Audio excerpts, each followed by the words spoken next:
Hello and welcome to Sean White's Solar and Energy Storage Podcast. In this podcast, we're going to finish off Article 690, Photovoltaic Systems of the National Electrical Code. That's the NEC. That's not the National Electric Code, it's the National Electrical Code. Electrical, not electric. And I'm saying that because when I first learned it, I learned it as the National Electric Code, and people say that all the time. I'm just being nitpicky there. Anyway, another thing that we're doing right now, as we are releasing this podcast, we are releasing a 2023 National Electrical Code course that you can find at HeatSpring. Just go to heatspring.com/Sean, that's SEAN, and you can find it there. You can also find a lot of neat stuff, including that link at Solar, SEAN, that's solarsean.com. And you know what? You want to know a little secret? nabcep.com was for sale and I bought it. So if you go to nabcep.com instead of the NABCEP website, which is nabcep.org, it takes you to my website. Isn't that cool? And I do have a link to NABCEP on the homepage of solarsean.com. So in case somebody ends up at the wrong place, they can still find NABCEP from there. NABCEP is cool. I'm teaching the PV Associate class at the NABCEP conference, which is going to be in March in Raleigh, North Carolina. But in the meantime, you got to sign up for that 2023 National Electrical Code course with Sean White, that's me, and Bill Brooks, that's not me, and it will be a lot of fun. We put more time into putting that 2023 National Electrical Code course together than any course I ever put together with HeatSpring. We spliced together things from all different places, all the best stuff, and we have a team working on that course. Yes, they're still working on it because we haven't released this podcast yet. Our team includes Brittany, South, Nix, and James, and we work hard. I'm working so hard, I'm recording this at 4 in the morning. And I just finished recording Article 625, Electric Vehicle Power Transfer Equipment, which is so exciting. Okay, so now what we're going to do is we are going to do a reading from Chapter 7 of PV and the NEC. Make sure to get that book, PV and the NEC, 3rd edition by Sean White and Bill Brooks, based on the 2023 National Electrical Code. And this is going to cover the end of Article 690, which is 690 Part 6. That's Roman numeral VI, and the name of the chapter is Source Connections plus Marking and Labeling Summary. We're not going to do the marking and labeling summary in this podcast because that's pretty visual. It's pretty neat though. When you go to the book or to the course, you can see a page that has just about every different label that you could have, and then it has an arrows pointing to the labels with all the different page numbers of where you would find out everything about that label. So it's a single page that tells you about every possible label you might use for a PV system or an energy storage system. And Part 6 of Article 690 in the 2023 NEC is not that long. So here goes the reading.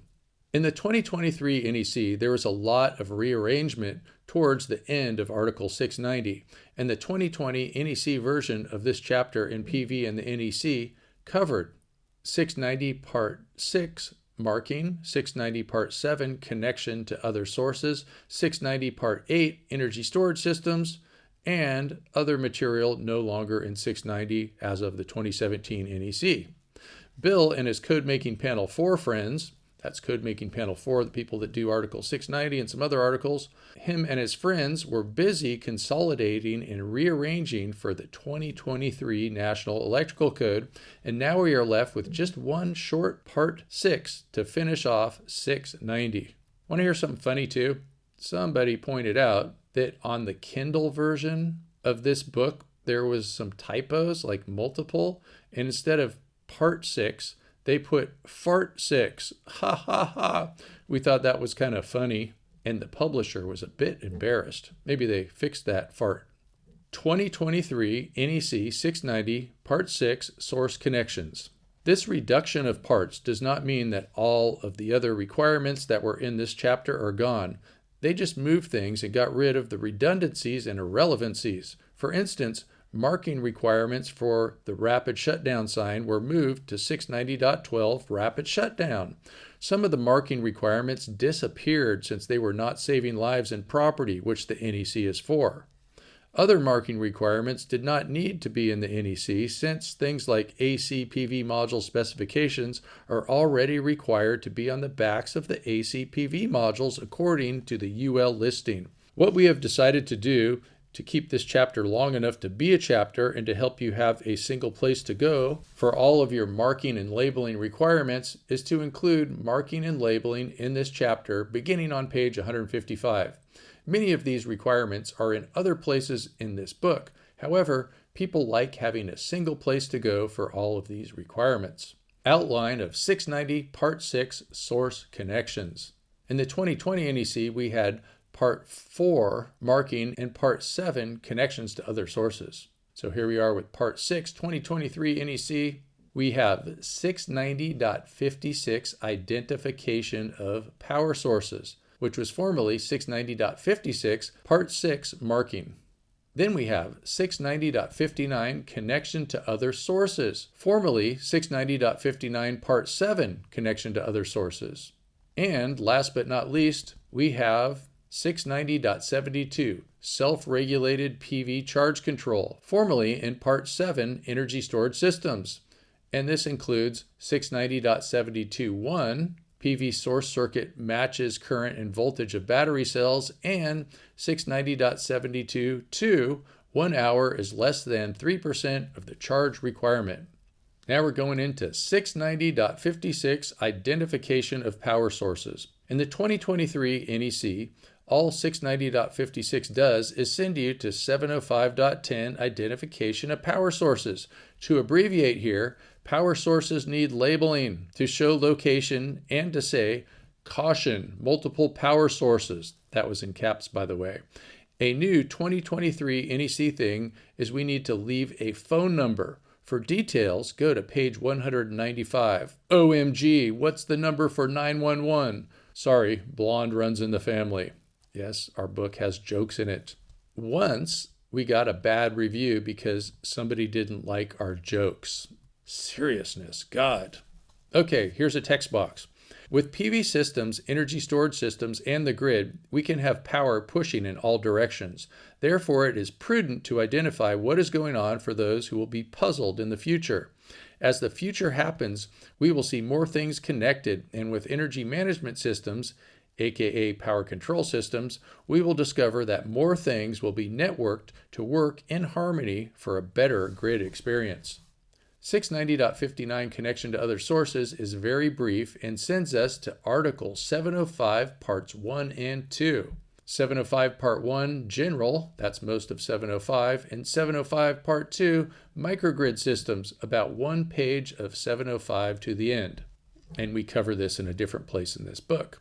Note that Article 712 Direct Current Microgrids was removed in the 2023 NEC and is included in 705 Part 2. The majority of Article 705, including the interconnection requirements in 705.11, 705.12, and 705.13, is in Part 1 of 705. See page 196.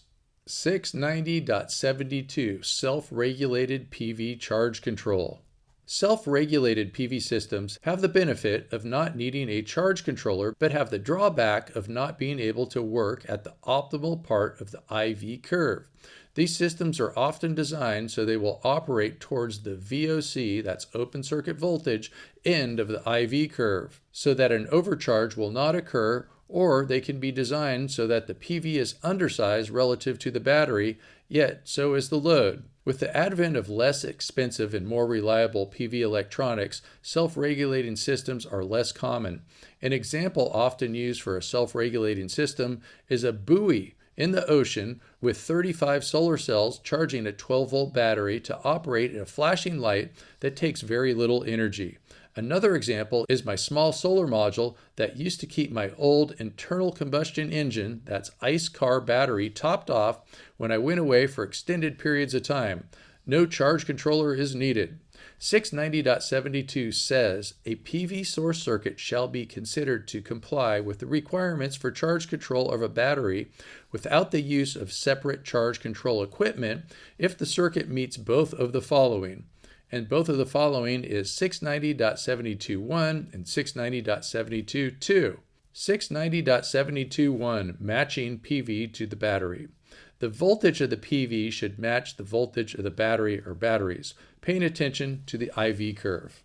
690.72.2, no greater than 3% per hour. The current of the PV should not overcharge the battery or batteries, and we draw the line at no greater than 3% per hour of battery capacity, or as recommended by battery manufacturer. Self-regulating systems. With self-regulating PV charge control, it is like we have a PV source circuit that is a silicon-based charge controller using silicon to control things when it is not a computer chip. Self-regulating systems are designed for batteries that can take a float charge, and lithium-ion batteries cannot take a float charge since they are very efficient and do not self-discharge much at all. Sean recommends noting this in the NEC or removing 690.72, since if someone designed a self-regulating system to charge 3% of battery capacity in an hour with lithium-ion batteries, it could be a fire hazard. Lithium-ion batteries need a battery management system, BMS, to manage the charge, so they would not be self-regulating with a BMS by definition. The idea of PV self-regulation is still creative and very neat. We do not recommend self-regulating charge control of lithium batteries on Boeing 787s. Skyfire is not cool.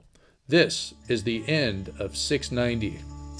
This is the end. And so that pretty much wraps it up for Article 690. The next thing that comes after 690 is Article 691, which is called Large-Scale Photovoltaic PV Electric Supply Stations. And that's really cool. And it means that we don't have to follow all of the stuff in Article 690 if we have a real big PV system that's at least 5 megawatts on the AC side. It's not supplying loads. It's not on a building. We don't have to do stuff like DC arc fault protection. What a nuisance. But it's safe because it's behind a fence. And the book also gets into energy storage systems, Article 706, Article 480, all kinds of stuff. So it's pretty cool. You ought to get it. Just go to solarsean.com. Go halfway down the home page and you can see links where you can click on them and get all different books. You got the 2017 NEC version, 2020, and the 2023 National Electrical Code version of PV and the NEC. So thanks for listening to Sean White's Solar and Energy Storage Podcast. To find out more, go to solarsean. That's solarsean.com.